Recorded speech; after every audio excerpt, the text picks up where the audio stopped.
Shalom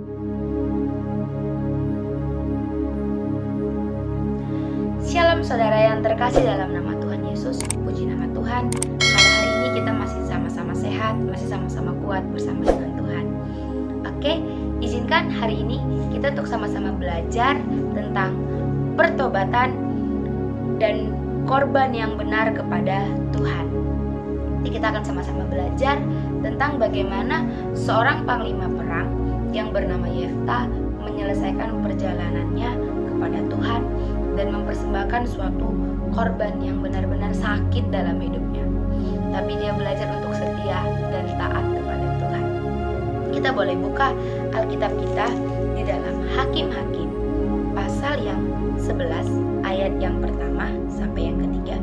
Adapun Yefta, orang Gilead itu adalah seorang pahlawan yang gagah perkasa. Tetapi ia anak seorang perempuan sundal. Ayah Yefta ialah Gilead. Juga istri Gilead melahirkan anak-anak lelaki baginya. Setelah besar anak-anak istrinya ini, maka mereka mengusir Yefta, katanya kepadanya, "Engkau tidak mendapat milik pusaka dalam keluarga kami, sebab engkau anak dari perempuan lain." Tetapi larilah Yefta dari saudara-saudaranya itu dan diam di tanah Tob. Di sana berkumpullah kepadanya petualang-petualang yang pergi merampok bersama-sama dengan dia. Hari itu Yefta dilahirkan dari perempuan sundal. Ya, waktu itu juga Yefta setelah dilahirkan dan tumbuh besar, dikatakan bahwa dia adalah seorang panglima perang. Nah, keluarganya, saudara-saudaranya itu mengusir Yefta. Kenapa diusir? Menurut saya mereka agak sedikit iri dengan Yefta karena Yefta oke lah dikatakan waktu itu bahwa dia menjadi seorang panglima perang. Ya mungkin mereka nggak bisa demikian sehingga mereka melakukan hal itu. Nah, dikatakan bahwa di ayat yang kelima, waktu itu Bani Amon datang menjumpai Yefta. Ketika Yefta udah diusir, mereka datang bahwa minta tolong kepada Yefta. Mereka butuh Yefta untuk memimpin pasukan perang, untuk melawan Bani Amon. Ya, jadi mereka lakukan beberapa percakapan. Akhirnya Yefta mau untuk memimpin pasukan perang. Di sini janji Tuhan digenapi bahwa orang-orang yang dipilih Tuhan itu nggak akan pernah hanya menjadi ekor, tapi bahkan diangkat menjadi kepala. Ketika Yefta udah dibuang, mungkin dia sempat sakit hati, tapi ketika keluarganya kembali memanggil Yefta dan Tuhan menyuruh untuk mereka melakukan itu, akhirnya Yefta menanggapi dengan sangat baik. Yefta gak simpan sakit hatinya ini berlarut-larut, tapi dia benar-benar datang kembali buat selesain, buat bantu mereka. Dan di ayat yang ke-11 bahwa itu adalah ayat yang mengatakan bahwa begini, maka Yefta ikut dengan para tua-tua Gilead, lalu bangsa itu mengangkat dia menjadi kepala dan panglima perang mereka. Tetapi Yefta membawa seluruh perkaranya itu ke hadapan Tuhan di Mispa. Ya, ketika Yefta sudah dipilih, dia belajar untuk membawa seluruh perkaranya ke hadapan Tuhan. Yefta belajar bahwa masalahnya yang dia hadapi, dia yakin sebenarnya sih dia nggak mampu, tapi dia mau berjalan bersama Tuhan dan dia yakin dia bisa. Dan di ayat yang ke-29 sampai 40 di sana dibahas bagaimana Yefta dapat mengalahkan Bani Amon dan isi nazar Yefta. Dikatakan bahwa di ayat 30, lalu bernazarlah Yefta kepada Tuhan, katanya, "Jika engkau sungguh-sungguh menyerahkan Bani Amon itu ke dalam tanganku, maka apa yang keluar dari pintu rumahku untuk menemui aku pada waktu aku kembali dengan selamat dari Bani Amon itu akan menjadi kepunyaan Tuhan, dan aku akan mempersembahkan sebagai korban bakaran." Ketika Yefta pulang dari Mispa ke rumahnya setelah dia mengalahkan 20 kota, tampaklah anaknya perempuan keluar menyongsong dia dengan memukul rebana serta menari-nari. Dialah anaknya yang tunggal dari dia tidak ada anak-anak laki-laki ataupun perempuan. Akhirnya yang keluar dari pintu rumahnya itu adalah anak perempuannya yang cuma satu-satunya. Dia cuma punya anak tunggal ya. Dan ketika itu juga ya kita bisa tahu lah perasaan hati Yefta gimana ya kan. Dia nggak berharap sebenarnya yang keluar dari pintunya itu anaknya, tapi yang keluar adalah anaknya. Dan yang baiknya kalau kita boleh baca sampai selanjutnya, bahwa anaknya Yefta ini sangat luar biasa imannya menurut saya. Dikatakan bahwa dia 36, tetapi jawabnya kepadanya, "Bapa, jika engkau telah membuka mulutmu bernazar kepada Tuhan, maka perbuatlah kepadaku sesuai dengan nazar yang kau ucapkan itu. Karena Tuhan telah mengadakan bagimu pembalasan terhadap musuhmu, yakni Bani Amon itu."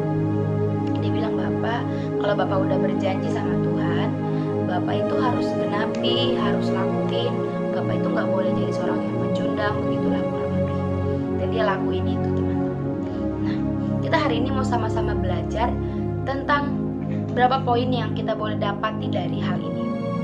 Yang pertama, bahwa ketika Tuhan memanggil seseorang dari keterpurukan hidupnya, dan Tuhan itu gak pandang dia siapa, yaitu dari seorang perampok, tapi dia mau angkat dan mengubahkan, bahkan diangkat menjadi kepala. Bahwa Tuhan gak pandang engkau bertobat itu dari orang yang benar-benar baik ya.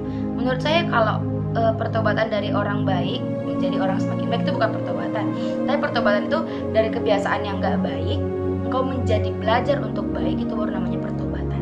Nah di sini Tuhan mau pakai seorang Yefta dari yang buruk menjadi kepala. Bahwa janji Tuhan iya dan amin sekali lagi teman-teman. Bahwa Tuhan mau pakai hidup seseorang itu dengan tidak perhatiin latar belakangnya. Bahwa saat perkenanan Tuhan masih turun kepada kita dan Tuhan masih menoleh kita, maka di situ yang ajaib terjadi. Oke, poin yang kedua, jangan pernah sia-siakan pertobatan dengan Tuhan. Ketika seorang Yefta dipanggil Tuhan kembali, dia itu gak sia-siain. Dia benar-benar tuntasin sampai benar-benar tuntas. Dia benar-benar selesaiin dengan sangat baik. Nah, ketika Tuhan udah panggil lagi kita, jangan pernah sia-siakan dan selalu belajar untuk diam, duduk di bawah kaki Tuhan. Karena kekuatan yang sejati kita dapati dari situ. Yefta nggak mungkin bisa kalahkan 20 kota kalau dia nggak datang terlebih dahulu kepada Tuhan. Ketika ia dipilih menjadi panglima perang, dia langsung datang sama Tuhan. "Tuhan, aku harus gimana nih?" Dia langsung persembahkan sama Tuhan. Ya, dia langsung persembahkan kepada Tuhan. Bahwa sekali lagi terus belajar tanya Tuhan. Dan poin yang ketiga, bahwa ketika kita telah bertobat, kita sering sekali bernazar. Ayo mulai bayar nazarmu kepada Tuhan. Apa yang udah kau janjiin sama Tuhan, apa yang udah engkau buat ikatan dengan Tuhan. Bahwa mungkin kau berkata, "Tuhan, ketika Tuhan aku sudah benar-benar ikut jalan Tuhan, aku mau serahin seluruh hidupku sama Tuhan." Ayo serahin seluruh hidup kita sama Tuhan, jangan setengah-setengah ya. Bahwa hasil dari pertobatan Yefta ini menghasilkan korban yang benar, dan itu dia berani menepati nazarnya. Ketika dia berhasil menepati nazarnya kepada Tuhan, maka Tuhan pun akan pakai dia lebih sangat lagi, lebih luar biasa lagi. Bahwa dia dapat berhasil mengalahkan 20 kota ya, tapi dia bernazar kepada Tuhan dan dia belajar untuk menggenapi janjinya. Apa janjimu kepada Tuhan di tengah-tengah pertobatanmu hari-hari ini? Jangan anggap itu hal yang biasa. Tapi kita mau sama-sama belajar bahwa ketika kita telah berjanji kepada Tuhan, ayo sama-sama kita lakuin, sama-sama kita kerjakan. Maka percayalah, Tuhan gak akan pernah berhenti sampai di situ. Tuhan akan kerjakan selalu dan terus bersama dengan kita. Demikian firman Tuhan hari ini. Semoga kita sama-sama belajar, bertobat, dan balik kepada Tuhan, dan membawa suatu korban yang benar-benar menyenangkan hati Tuhan. Inilah yang dapat kita sama-sama pelajari hari ini. Tuhan Yesus